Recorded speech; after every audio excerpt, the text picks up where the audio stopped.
Okay, this is my attempt to save you time and bring you up to date with everything that was announced in yesterday's OpenAI Dev conference. And I'm going to run through the 6 main things that I think you need to know about one by one.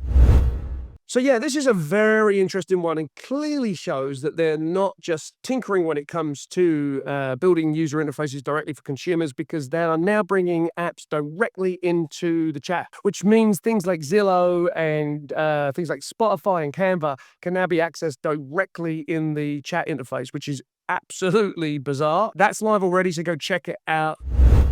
This one's a big one, something I'm very excited to see and test and try. It's essentially in the same universe as Zapier or NAN or Make.com. It's those workflows that you see where you can build with a drag and drop interface, workflows that include not just if this, then that statements, but clear agentic moments in the flow. And of course, they're giving you access to their entire suite of models and tools, etc., that you can access in those flows. That one, I think, is a big one, and we will be seeing how that impacts some of the big players in that space as we move forward. Yes, Sora 2 is in the API. I haven't had a chance to test it yet, but my instinct is that it's going to be very powerful, like the app that you see in the App Store. What I'm very interested in is a couple of things. Is number one, do they continue to put the watermark on there if you're using the SDK or the API? Really won't know until we try it, but I'm intrigued to see whether that's the case. And also, how are they handling all the copyright issues? I imagine the copyright issues will remain, but it is going to be interesting to see what people dream up with a video model as powerful as that. So definitely keen to check that one out. Codex is now available as an SDK, which is clearly interesting and shows up with things like Codex being available in Slack.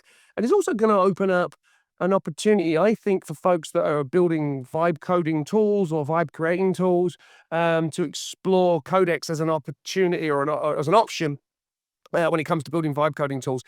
Really, again, not had a chance to test that one, but it definitely seems interesting to me, and we'll see if it knocks Anthropic and Claude off its seat. Something tells me it probably won't, but eager to test that one out as well.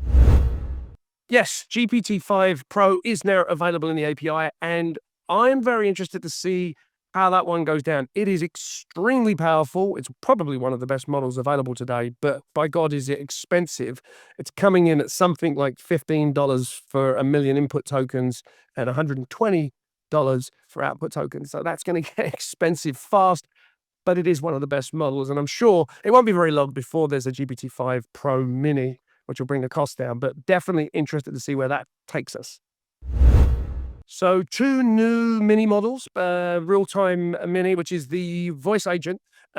We've personally at MSH been doing a lot of work with voice agents, and the cost can get prohibitive in some regards. So if it's as powerful as the existing model and just as fast and capable, it's going to be very interesting to see people switching over to that. And we certainly will be if it's as powerful as we expect. And in addition to that, there is the image model, which is allegedly twice as fast. That couldn't come soon enough. It was a bit slow. But the question is the quality as good? We're literally running some tests because we actually have a business that uses the image model that exists right now. So excited to see if that is really twice as fast and the quality remains about the same. So we'll let you know.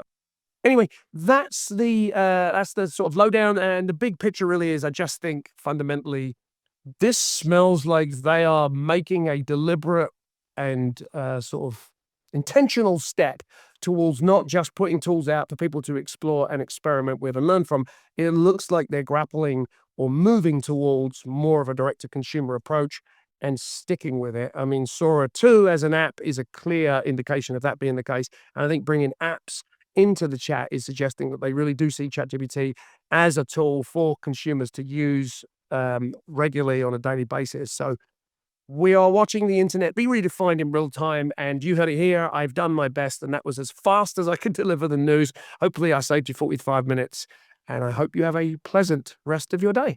Bye.